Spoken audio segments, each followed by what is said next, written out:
आज श्री राम कथा में भगवान राम के बारे में सुनी अनसुनी 10 कथाओं के विषय में आपको इस वीडियो में जानकारी देते हैं।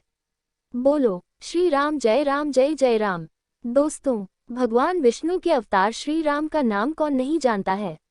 रामायण महाकाव्य के रचयिता महर्षि वाल्मीकि ने अपने ग्रंथ में लिखा है कि भगवान श्री राम में वैदिक सनातन धर्म की आत्मा कहे जाने वाले सभी गुण विद्यमान हैं।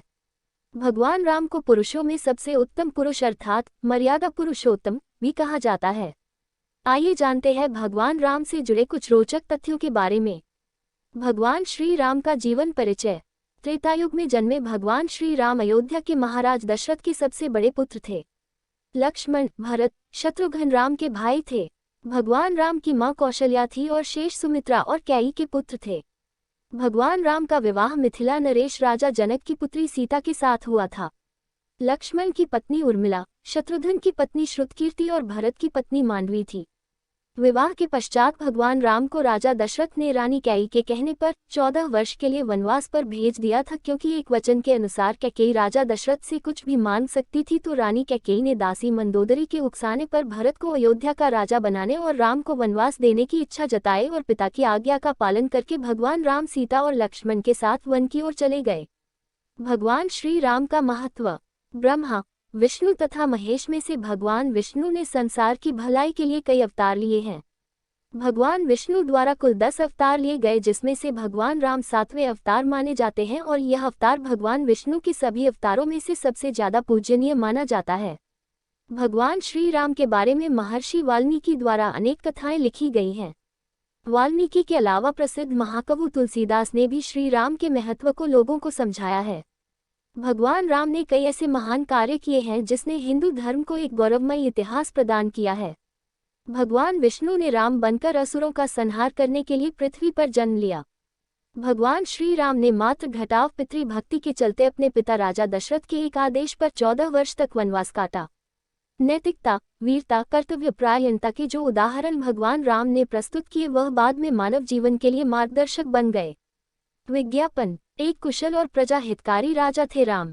भगवान राम अपनी प्रजा को हर तरह से सुखी रखना चाहते थे। उनकी धारणा थी कि जिस राजा के शासन में प्रजा दुखी रहती है वह राजा नरक भोगी होता है। महाकवि तुलसीदास जी ने रामचरितमानस में राम राज्य की विशद चर्चा की है।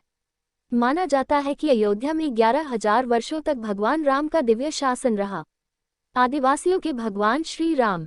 वनवास के दौरान भगवान श्री राम ने देश के सभी आदिवासियों और दलितों को संगठित करने का कार्य किया और उनको जीवन जीने की शिक्षा दी। उन्होंने देश के सभी संतों और उनके आश्रमों को राक्षसों, दैत्यों के आतंक से बचाया था। अपने 14 वर्ष के वनवास के दौरान भगवान राम ने भारत की सभी जातियों और संप्रदायों को एक सूत्र में बांधने का कार्य किया। चित्रकूट में रहकर भी उन्होंने धर्म और कर्म की शिक्षा दीक्षा ली।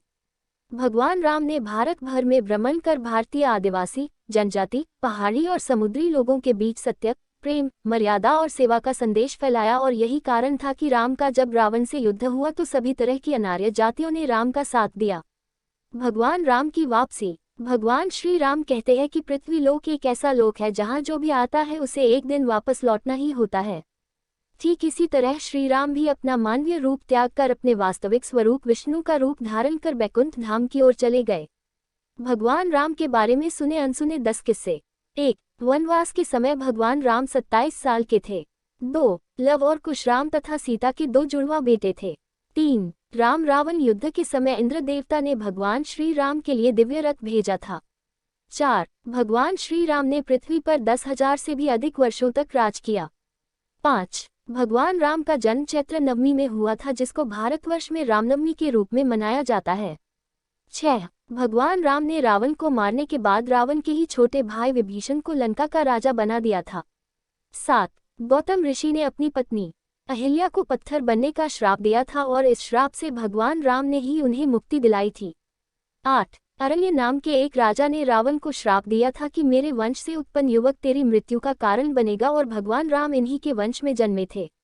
9. माता सीता को रावण की कैद से आजाद कराने के लिए रास्ते में पड़े समुद्र को पार करने के लिए भगवान राम ने एकादशी का व्रत किया था। 10. वनवास वापसी के बाद भगवान